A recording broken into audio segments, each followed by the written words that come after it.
Jamie, you, I suppose, could say that you go in with an advantage, having already played a few matches. How's your preparation been going, and what does it mean to you to have qualified? Yeah, it's great. I've played, I think that's 7 grass court matches this year already. I qualified up in Nottingham last week, so played 4 matches up there. And the first time I've come through the qualifying here at Queen's, I've been lucky enough to get a few wildcard opportunities. But yeah, being here in my own right, definitely, I feel good for the next match. Yeah, does it somehow mean more? Does it give you more confidence than you've had in previous years? Yeah, I think qualifying for main ATP events anywhere, let alone here, are big achievements.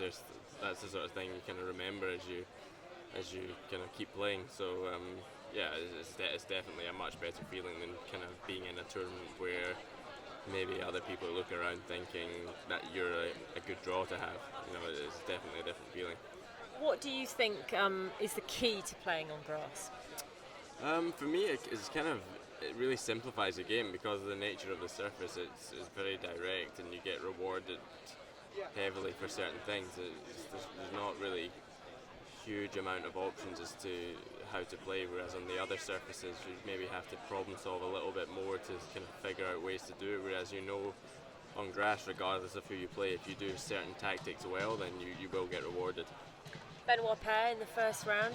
How much do you know about his game, and what are your thoughts going into that one? Yeah, I've watched him a little bit, mainly on the TV, I must admit.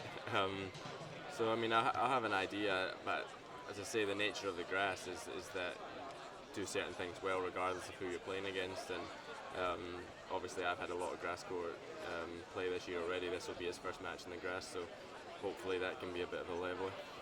And in general, what are your feelings about going into this time of year, playing in front of your home nations, and what do you feel about walking into the Queen's Club? What kind of feeling does that give you?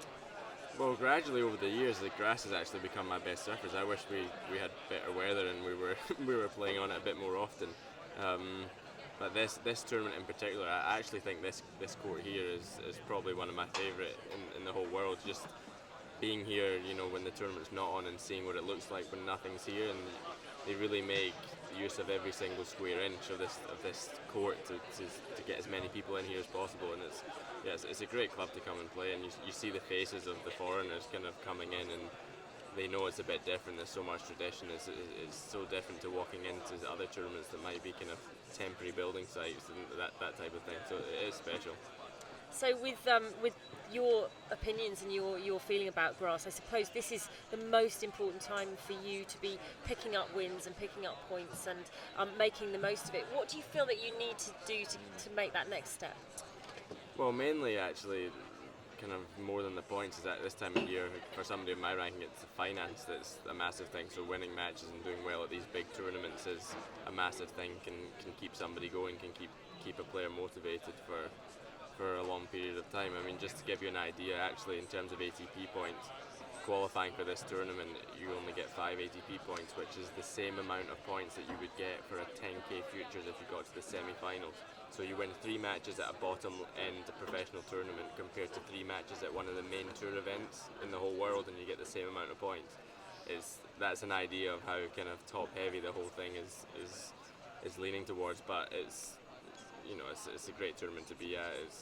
This is regardless of what happens, and it's big money and big matches every single time you step on the court, which for somebody, I mean, now I'm kind of the grand old age of 26, you know, motivation is very important.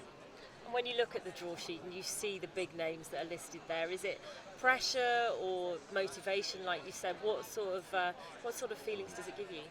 I think for somebody like me, if you get a really big name, a top 10 player, there is a danger that you could be outclassed, regardless of how well you play. And even if I play up to my absolute maximum, it still could happen. But outside of that, like I say, on the grass court, because it is a bit of a leveler, there is always a chance, and you never actually know. So outside of those big players, it's sometimes not a nice feeling to play against somebody who you know has got nothing to lose and is going to swing a bit harder than maybe you are. It's just about trying to make the most of that.